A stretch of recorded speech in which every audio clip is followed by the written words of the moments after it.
Hey monkeys, how you doing? Damian Keys here. So I've got a special guest on the show today. This is Kat from the Creative Introvert. Now, one thing that's cropped up over the last couple of months is I'm quite gobby. I'm quite an extrovert.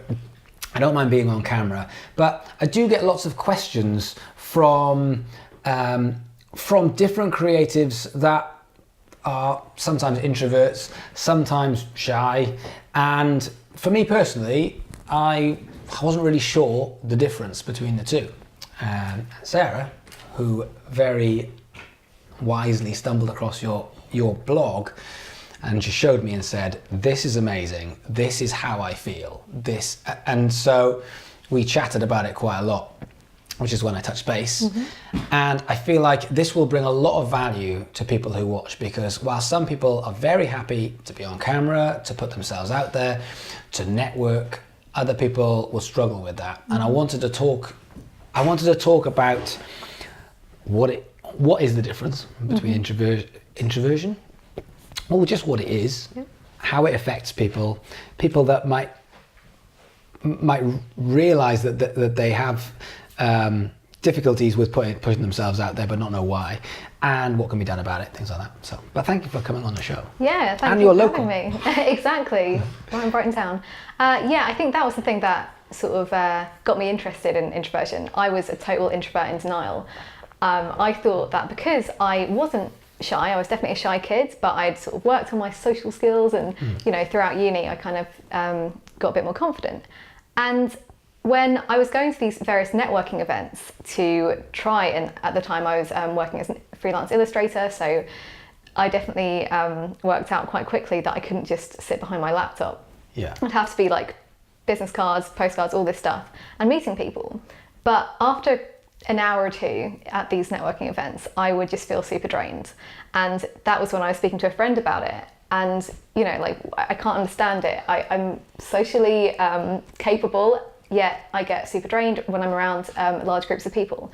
And he pointed out, yeah, you're an introvert. And that's when I kind of dug into it, realized that it didn't have anything to do with the shyness, even though the two kind of can overlap. You can get a shy extrovert. And that's really interesting because for me, I didn't know the difference until 3 weeks ago. So can you explain not what is an introvert, but the sort of technicalities and the differences? Well, I think the best way to think about it is just how we use our brains are just very different, introverts and extroverts. So an introvert will gather their information, energy mostly, from being by themselves, and that's how they kind of recharge. Doesn't mean that they want to be by themselves 100% of the time, but that tends to be the case. Because our brains are sort of more easy to overstimulate by crap in our environment, and that can basically, it's of course it's manageable. We're not just like, I'm totally distracted. Yeah. But it takes a while to kind of like what I'm doing now, trying to gather our thoughts together and kind of put them out if we haven't prepared them. And how would it manifest in sort of panic, or would it manifest in how? I think it's just kind of frustrating, because the difference would be like me writing down the answers to these questions, and it will be a totally different thing. Yeah. It's just how our brains are working. And I wish I could give you the more scientific definition, but there is something to do with extroverts being able to use their working memory, the kind of quick access memory, so they can kind of rattle off stuff a lot quicker. Whereas introverts, because most of the time we're relying on our sort of deeper not working memory, but deeper memory, it's kind of like, it just takes longer to access it. That's the way I see it. It's kind of like a computer. And so when you hear words like shy, because that was, ignorant, as most people are, I definitely was. I just thought introvert, okay, someone who's shy. Yeah, I think it's just a definition that has gotten confused over the years. If you Google introvert, it will say something like shy and reticent, and it's like, no, Google, you're wrong. Right. Going back to what Carl Jung kind of described, it's just way more to do with our unconscious and basically just how our brains work. I think also where it's gotten confused is that you know, for example, myself, if I now know that I'm an introvert and I know what I'm like around people, then I will choose more smaller group events or just seeing one friend at a time. And maybe then people are like, oh, well, maybe she's just shy. Like, it's just, I think, the assumption that if you don't want to be in a big crowd of people, then maybe that's the case. And so now, well, I say now, you set up a blog to help other introverts. Exactly, yeah. And you have a podcast, which they can listen to, and on top of that, you sort of coach and help introverts. And so, I mean, most of the people who watch this tend to be creatives. So I'm sure you get quite a lot of creative introverts that come through to you. Well, see, that was the idea at first, because there's plenty of advice out there and plenty of speakers who are more like all about the introverts. Susan Cain and her book Quiet being the big thing, like she's like the goddess of everything. Basically in the introvert world, yeah. But I've noticed, especially being around other artists, illustrators, designers, that we all had this in common. We were all going to these networking events thinking, God, this is terrible, can't I just like make my art and have people find me?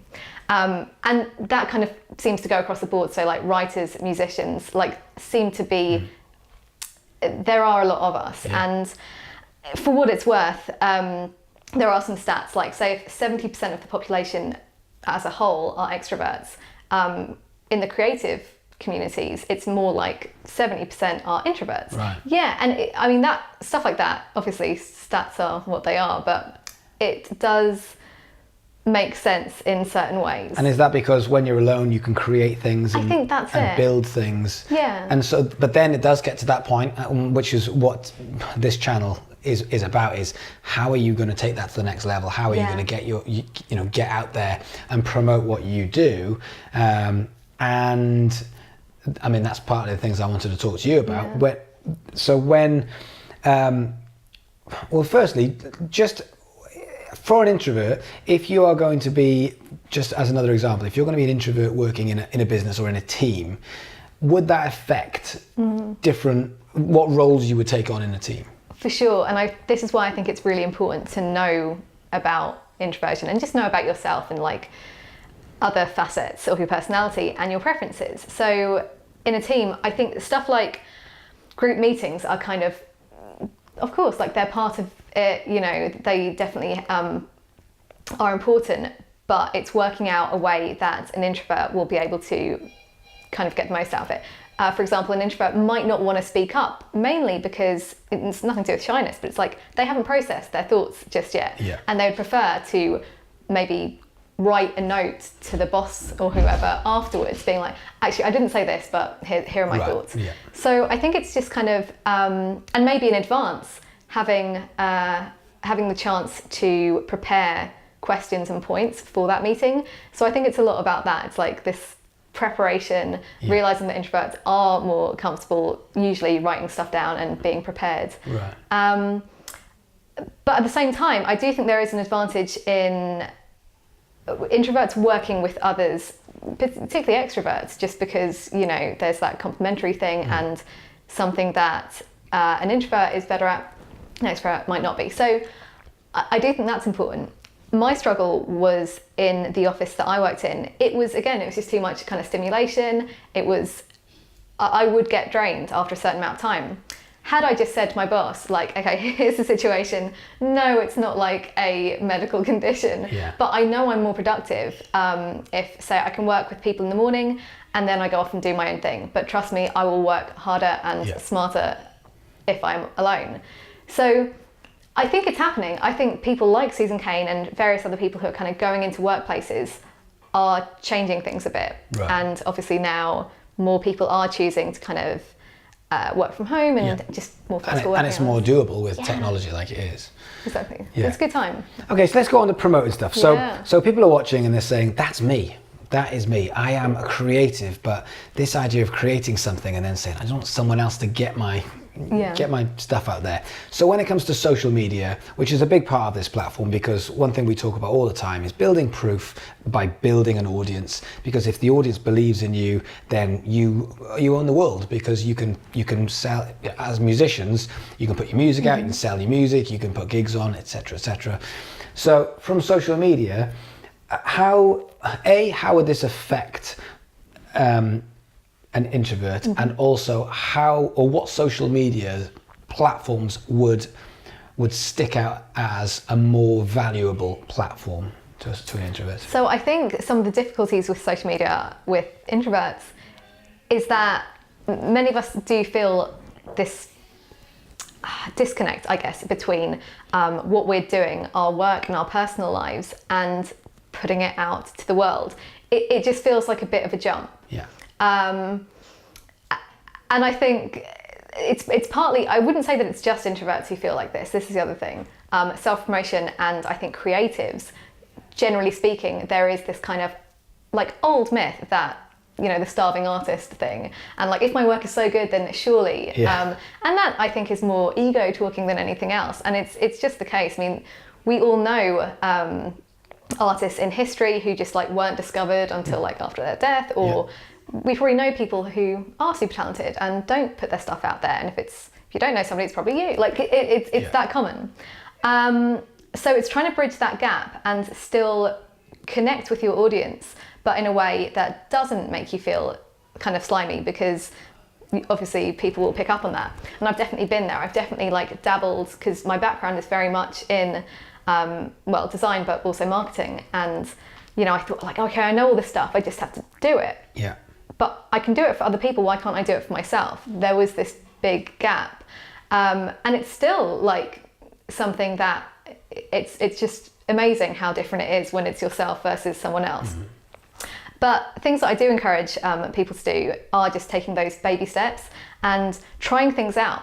So there are a lot of social media channels to try things out on, and people will tell you, you know, focus on one thing, and I'm all for that.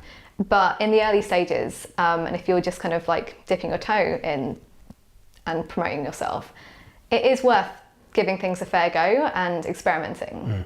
So some stuff that I never thought I would like, podcasting, for example, like when I made that experiment, you know, it was going to be 10 episodes, just see how things go. And now I've doubled that, and I'm just really, really loving it. And I really feel like I've sort of found my thing. But you can never tell. And that's why I'd encourage all creatives just to play around. And podcasting, and again, not being an expert, but podcasting, because there isn't, it's almost faceless. You can do it on your own. You can make something. You can edit it should you want to. So if you feel like you've made a mistake, or you just want to edit something you felt like wasn't good enough, you can take full control of it. Yeah.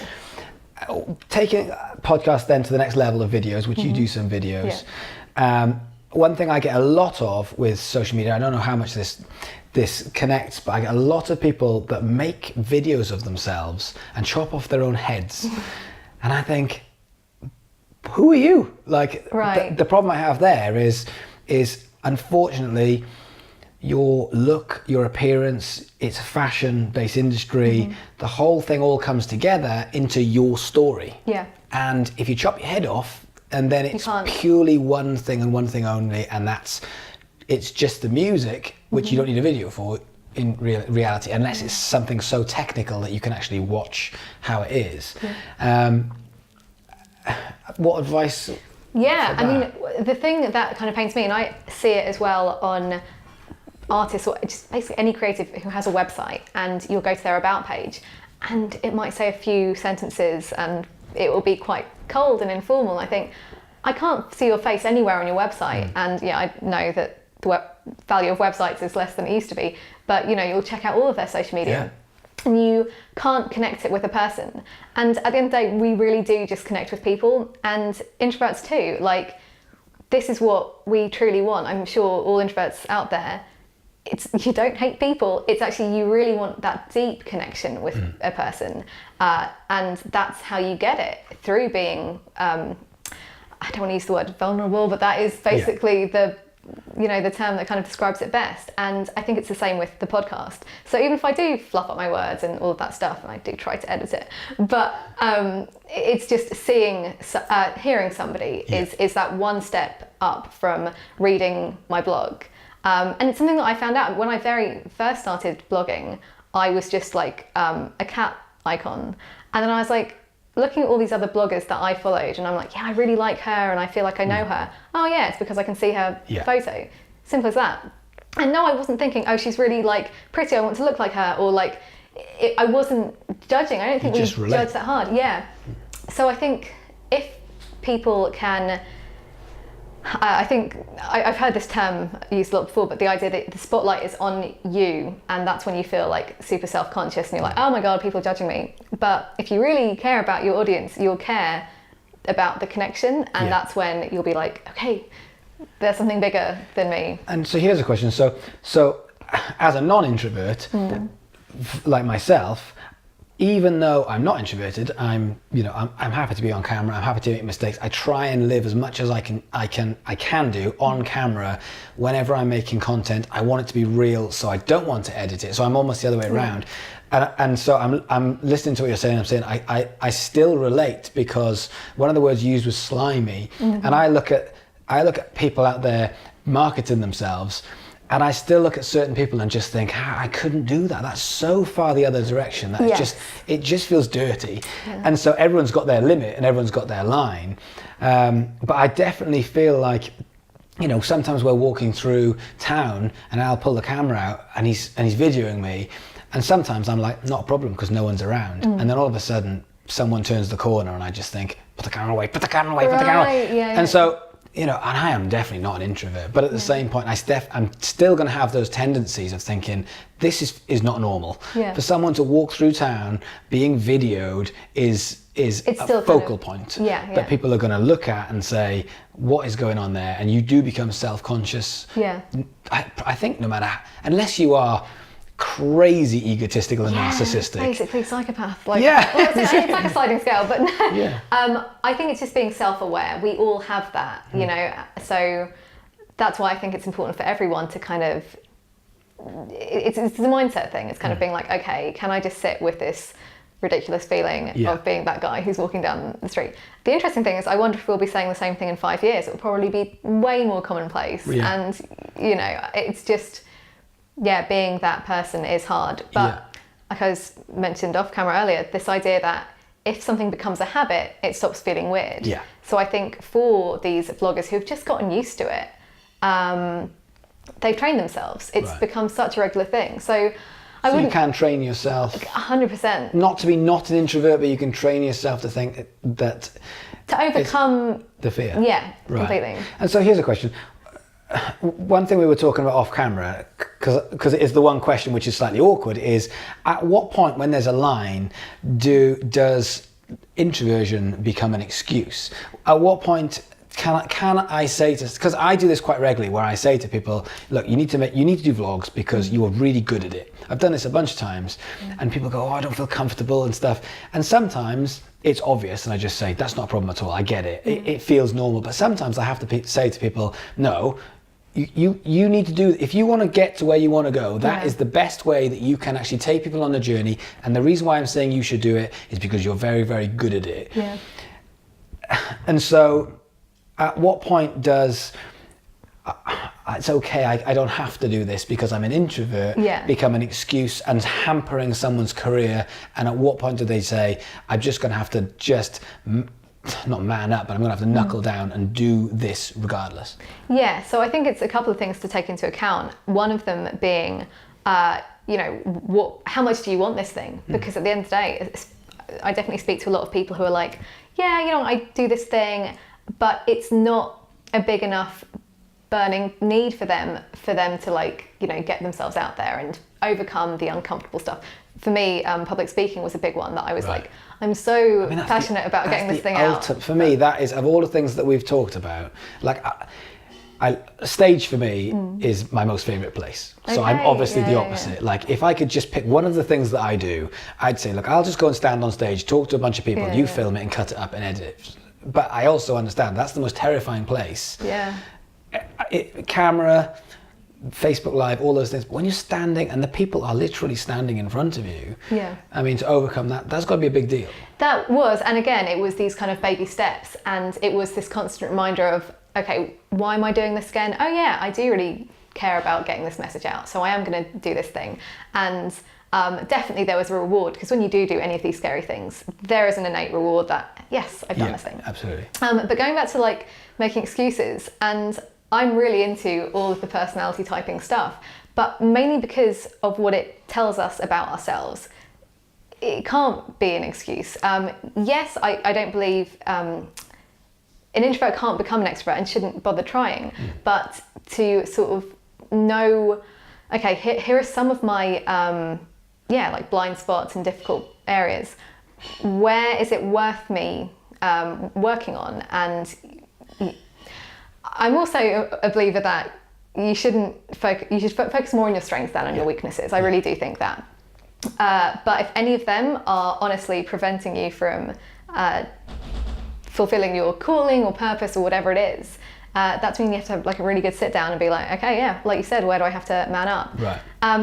That's partly why I think working with a coach or an agent, whatever, is really helpful, because you kind of need somebody to be like, you don't see this in you, but I see this in you. So and you take the bigger picture. Do this thing. Yeah. Yeah, absolutely. And so let's talk about that. So should you be coached? Someone comes to you and says, look, I want this. This is something that I love what I do. I love making music, or I love creating. I want to take this to the world. The problem is, I'm introverted, I'm an introvert, I'm worried a lot, I'm therefore, a big part of this I can imagine is stopping myself doing something which is slowing down the process, becoming more of a perfectionist. I don't want to put anything out unless it's absolutely perfect. For me, that's one thing that is a massive no-no. I'm like, I hate perfect. I hate it. I absolutely hate it, because exist. No, and it's so time consuming trying to get it. And we have this phrase in the business, which is you spend 20% on 80% of the value, and then you spend the next 80% of your time just trying to sort out that last 20%, 80% of your time, when it's just not the right strategy. And so for me, perfect is a no-no. What is this is high standard, and it's going to do the job, and it's good, and we're going to get it out. And so, I feel like when it comes to making content, that's the bit for me. How do you coach someone into going from, I guess, base level to someone who comes to you and just says, look, these are my issues. I'm struggling to get my content out there because I am, whether it's introvert or shy, but I am shy. I don't want to show my face on camera.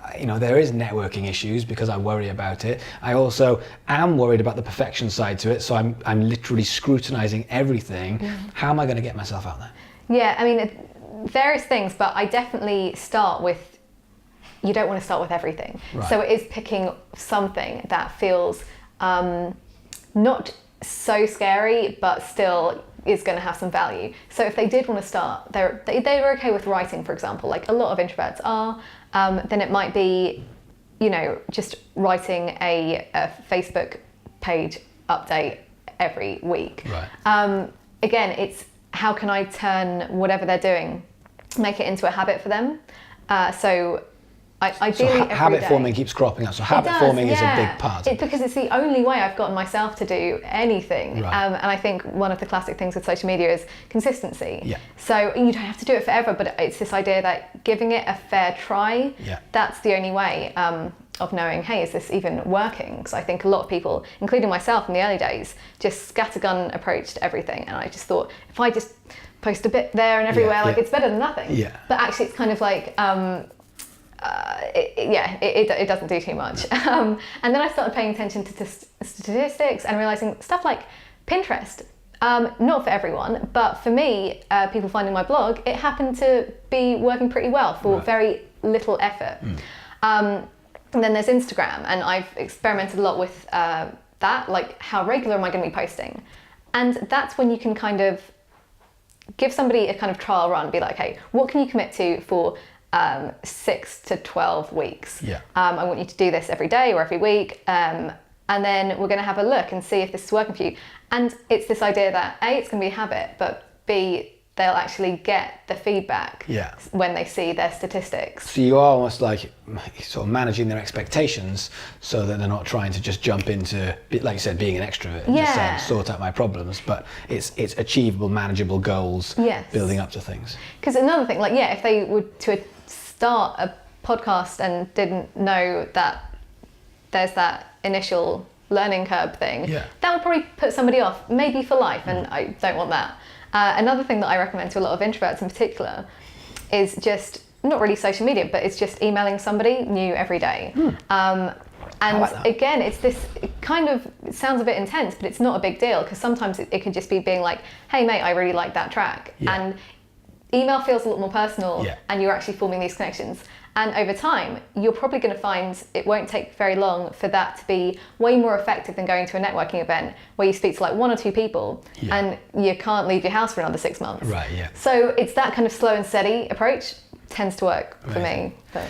And as an introvert, what do you think, what are the, is it normal or is it recommended, like you said earlier on, or do you get attracted to working with extroverts? It seems to come up, I mean, I can usually like predict it. If I speak to somebody or if I see what they're like online, it's kind of like, I bet they're an extrovert, and how is that going to work? How is it not going to work? Yeah. For example, I'm putting on an event, planning it for September, and she's an extrovert, but we've got other things in common. So it's interesting. This is why I kind of like looking at the whole Myers-Briggs and seeing that, hey, if we're both Ns, which intuitives, these kind of big picture thinkers, that can work really well. Right. But my God, we're going to miss some of the details, and we're going to need a sensing type.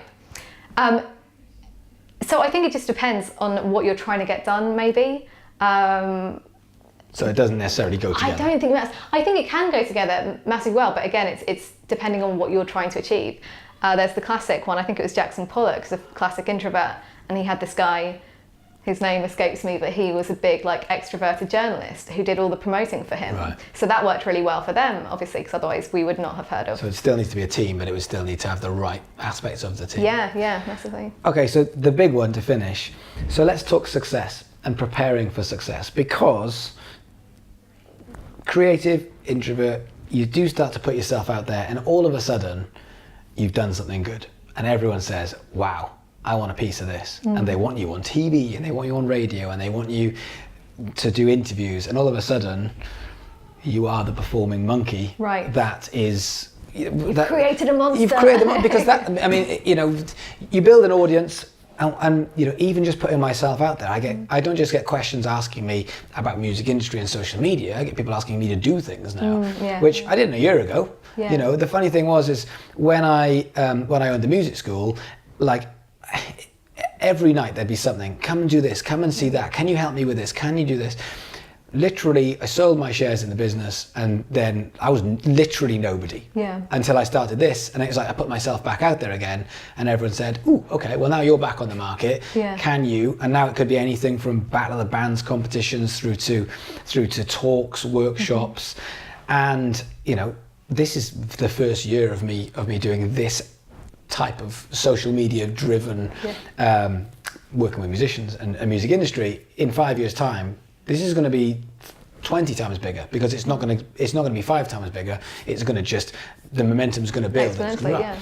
Now for me, that's great. I'm just thinking, good, front page of magazines, fantastic. But you do something, you build it, and all of a sudden everybody wants a piece of you. Yeah. How do you then cope with or set yourself up to manage success? Yeah, such a good question. I was just speaking to somebody about this earlier, because one of the things that I think a lot of introverts have in common, again, is that we struggle with saying no, and that is going to take its toll. There are some very sort of, I don't know, like, is it right brain or left brain? It's the analytical one. Tactics that I use, like keeping an energy ledger. So it is just like managing my calendar and being like, okay, realistically, here's what this week or this month looks like. Is that going to be too much? Okay. You know, and kind of adding in buffer time. And I had to create some boundaries for myself, especially when I moved to Brighton, and I was kind of putting myself out there more, and then I got stuff back and I was like, oh crap, just like you described. So it's this idea that, you know, adding buffer time, I call it, between events, and just really taking that time to recharge. And what do you do in buffer time? How do you recharge? Sleep. Well, I just basically it's alone time, so it's getting back to work, and I can work indefinitely. But as for actually going to, if it was a networking event or if it was like a talk, then I'm going to have to really, it's almost like having a rating system. So certain things are just going to be more energy taxing, and certain things. Like a real life iPhone. How do you mean? You just go and have to plug yourself in. And recharge. Yeah. Exactly. And you're not always going to get it right, and then letting yourself off the hook if that happens. But also just having like being okay with saying no and not apologizing, like, because it's that's a big thing that I think puts, you know, people in a weird position. They're like, oh, you know, what if this opportunity never comes up again? Yeah. It's like, well, it probably will. If it's worth doing, it probably will. And I think I have a podcast on all about saying no, because I think it's just such a big issue. Do you find it more of an issue for introverts? Well, arguably. I can't say that. Again, I spoke to somebody who thinks that is the case, but I think a lot of generally like people pleasers, if you identify as a people pleaser, it's probably going to be a thing. It's just maybe harder for introverts because the if you can't say no to stuff, then you've got a problem. Yeah. Cool.